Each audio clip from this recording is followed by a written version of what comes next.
au stade actuel des choses, personne ne reproche rien à personne d'autre que ceux qui sont déjà inculpés. Il y a une cérémonie qui a été organisée, qui a appelé qu'on allume un certain nombre de bougies, qu'on mette de l'encens.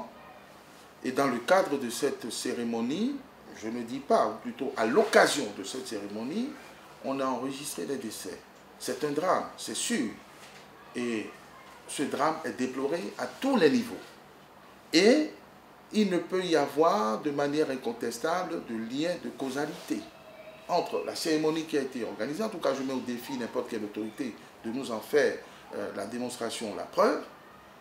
Le lien entre cette cérémonie et les décès enregistrés reste ténu, reste aléatoire et il est même quasiment douteux en ce qui me concerne. C'est-à-dire qu'on ne peut pas expliquer autrement que par exemple, le fait de penser qu'on a demandé aux gens de se mettre dans un endroit clos, de fermer toutes les portes et fenêtres hermétiquement et d'allumer 9 bougies. Donc, est-ce que ça a pu provoquer une asphyxie? Alors que rien de tel n'a été demandé à personne. On n'a pas demandé de fermer tout. On n'a même pas demandé de fermer. Donc, des décès par asphyxie ou dus au monoxyde de carbone, ben, il faut aller l'établir. Vous voyez ce que je suis en train de dire. Donc ça, c'est un débat qui aura lieu tout au long de la procédure, si on le veut bien. Maintenant, voilà les aspects techniques. Aussi bien dans la matérialité des infractions que l'on impute, que dans le fonctionnement de l'appareil judiciaire. Mais les débats qu'il y a autour, c'est pour ou contre Banamé, le débat n'est pas là.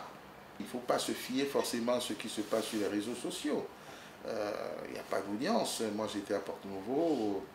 Comme je m'y rends très souvent dans la semaine pour gérer le quotidien, pour gérer les affaires qui appellent mon nom là-bas. Donc, il n'y a pas eu d'événement qui mérite qu'on s'attarde. Et je vous parle très sérieusement. Ce que la presse a annoncé, elle est seule à savoir d'où elle tient ces informations. Et donc, je ne suis pas très bien placé pour démentir, etc. Mais j'étais au tribunal de Porte-Nouveau pour des raisons totalement étrangères aux supputations qui sont colportées. Il n'y aura de procès que si l'instruction décide de renvoyer l'affaire devant un tribunal. Quand on dit instruction, ça veut dire investigation, ça veut dire enquête, afin de savoir si les infractions soupçonnées sont établies ou peuvent être établies ou non, s'il y a lieu ou non de renvoyer la connaissance du dossier à un tribunal afin de juger. Donc, nous en sommes quand même assez loin, parce que ce n'est pas parce qu'une information est ouverte qu'elle aboutit toujours à des renvois, à des jugements.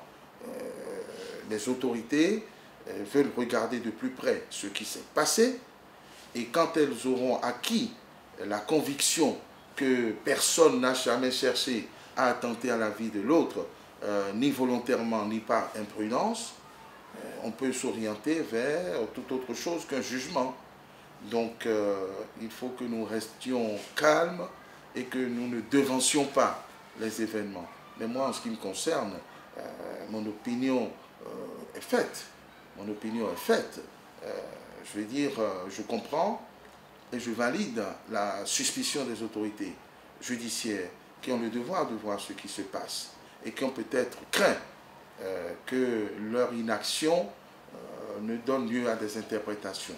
Mais quand on aura fait le tour de la question, on comprendra qu'il n'y a pas raison de donner raison à ceux qui veulent faire un procès en sorcellerie.